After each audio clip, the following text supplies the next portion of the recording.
ओम नमः शंभवाय च मयोभवाय च नमः शंकराय च मयस्कराय च नमः शिवाय च शिवतराय च। जय श्री राम, हर हर महादेव। प्यारे मित्रों, पुनः एक बार स्वागत है आपका आपके अपने यूट्यूब चैनल वैदिक ज्ञान बाय शिवम गुरु जी में। मैं पंडित शिवम तिवारी। आज मैं आप लोगों को बताऊंगा कि भगवान शिव का व्रत किस दिन पड़ता है और इसके कौन कौन से नियम हैं और इसलिए कौन कौन कर सकता है और किस शिवलिंग पर भगवान का अभिषेक करना चाहिए, किस शिवलिंग का पूजन करना चाहिए तथा रात्रि के क्या नियम है। संपूर्ण विवेचन दोस्तों मैं आप लोगों को इस वीडियो के माध्यम से दूंगा। आइए जानते हैं। देखिए, जो व्रत है, महाशिवरात्रि का जो व्रत है, यह फाल्गुन कृष्ण पक्ष के चतुर्दशी तिथि को महाशिवरात्रि व्रत होता है। अर्धरात्रि में चतुर्दशी विद्यमान हो। जो महाशिवरात्रि व्रत हो वह अर्धरात्रि में क्या विद्यमान हो? चतुर्दशी तिथि अवश्य विद्यमान हो। महाशिवरात्रि के लिए देखिए, महाशिवरात्रि व्रत कौन कौन कर सकता है? भगवान महादेव कहते हैं कि सभी मनुष्यों को, सभी वर्णों को, सभी आश्रमों को, स्त्रियों, देवताओं आदि के लिए यह महान व्रत परम हितकारी माना गया है। कौन कौन से?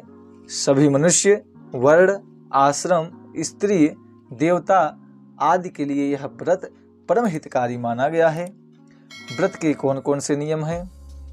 देखिए, कोई भी व्रत हो उसके एक दिन पहले आप अपने भोजन उपरांत अच्छे से मुख को साफ कीजिए। उसके बाद ही शयन कक्ष में जाइए और आराम कीजिए। सुबह होने के बाद प्रातः काल व्रती को उठ करके स्नान संध्या आदि कर्म से निवृत्त होकर मस्तक पर भस्म, त्रिपुंड और गले में रुद्राक्ष माला धारण कर शिव भगवान को नमस्कार कर विधि पूर्वक पूजन करें। शिव जी को नमस्कार कर विधि पूर्वक पूजन करें।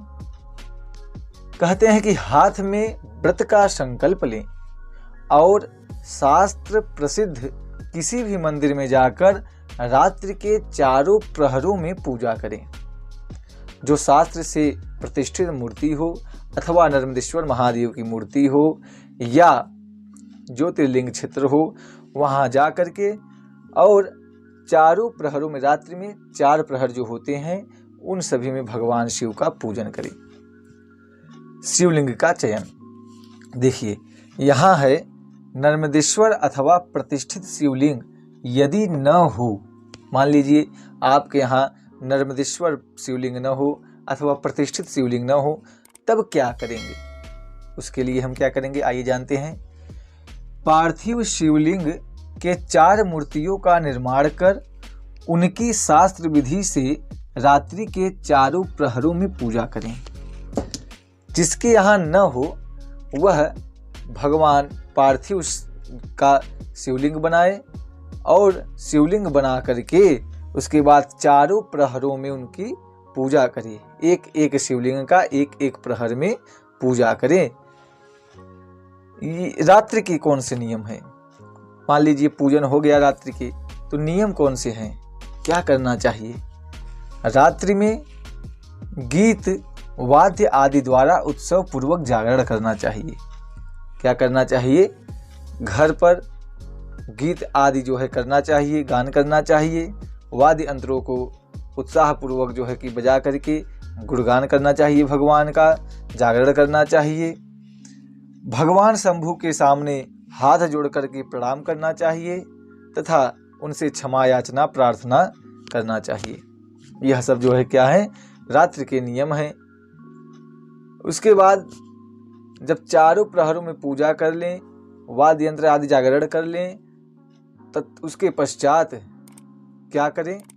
कहते हैं कि ब्राह्मण को भोजन करा करके, सन्यासियों को भोजन करा करके दान दक्षिणा करना चाहिए, वस्त्र आदि दान देना चाहिए। ऐसा करने से भगवान शिव कहते हैं कि मनुष्यों का कल्याण होता है।